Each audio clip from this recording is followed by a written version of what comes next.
Hey guys, here we are working on the 98 S10 SS. Doing a little, as you can see, New Hampshire oil undercoating, giving this thing a nice treatment to preserve what we got here, which is a nice truck, and replacing some of the front end parts. As you can see, this bump stop on the lower control arm in the front, if I can get a good view of it, has seen much better days. So we're gonna swap these out real quick and get some nice Supreme suspension, new bump stops. I'm looking to do a little autocross next summer with it, because we're into winter now. So let me get these swapped out and see what we can do.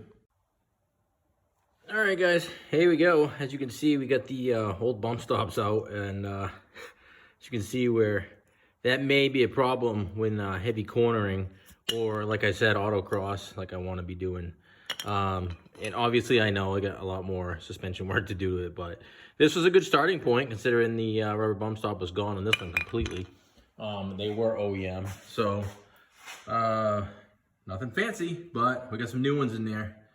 Good to go.